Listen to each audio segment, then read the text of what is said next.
इमाडोलमा हजारवटा घर हेर्नुहोस् र यो घरको डिजाइन तपाईँले कम्पेयर गर्दाखेरि एकदमै डिफ्रेन्स पाउनुहुन्छ। किन यो घरको डिजाइन किन यस्तो दामी छ भने नि हजारौँ घर बनिसकेपछि मास्टरपिस बनाउँदैछ यो घर, यानि कि बन्दैछ। अब किचन डाइनिङ स्पेस नै हेर्नुहोस् है, ब्याकग्राउन्डमा यस्तो राम्रो कलर लाइटिङ पाउनुहुन्छ। हेर्नुहोस् न, माथि त सुनै जस्तो पो देखिन्छ है। फुल्ली मोडुलर सेटअप छ, एकदमै आधुनिक फिनिसिङमा यो किचन छ। अब यतापट्टि तपाईँको लागि छ लिभिङ रुम। लिभिङ रुमको पनि करिब करिब फिनिसिङको कामहरू हुँदैछ। तल नेपाली सिसोको प्योर पार्केटिङ छ भने झुमर लाइट हेर्नुहोस् त यस्तो राम्रो छ। फेरि यसको सिलिङमा डिजाइन हेर्नुहोस्, गोल्डनमा एकदमै राम्रो भाइब्स तपाईँले पाउनुहुन्छ। यो भयो तपाईँको लिभिङ रुम।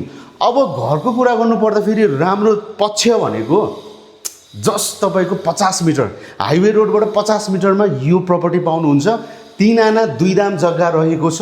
उत्तर मोडामा फर्केको वास्तुअनुसार एकदमै राम्रो फर्निस्ड फिनिसिङमा। अब अर्को फ्लोर हेरौँ है त, आउनुहोस्। यो भर्याङको पार्ट नै तपाईँले हेर्नुहोस् है, पुरै सिसोको काठ छ, एकदमै राम्रो। अब यहाँनिर पुरै हेर्नुहोस् त लाइटको डिजाइन एकदमै राम्रो भाइब्स आइरहेको छ। अब यहाँ तपाईँको लागि 3वटा फुल्ली अट्याच्ड अनि फर्निस्ड रुमहरू रहेका छन्। ल हेर्नुहोस्, हाइड्रोलिक बेड ठुलो साइजको छ। अब यो तपाईँको हेर्नुहोस् न, दराज पनि एकदमै मोडर्न डिजाइनमा छ यो। अनि यहाँनिर चाहिँ तपाईँको लागि अट्याच वासरुम पाउनुहुन्छ। अब त्यसपछि अर्को 2टा बेडरुम पनि हेरौँ।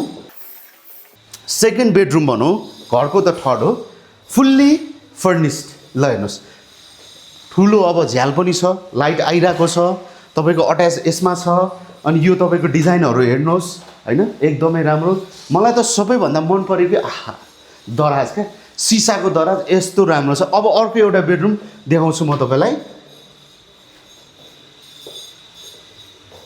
यो पनि भयो मास्टर बेडरुम। ल हेर्नुहोस्, सबै डिजाइन हेर्नुहोस्, मजाले हेर्नुहोस् है, यस्तो राम्रो फिनिसिङ गरेर बनाएको छ।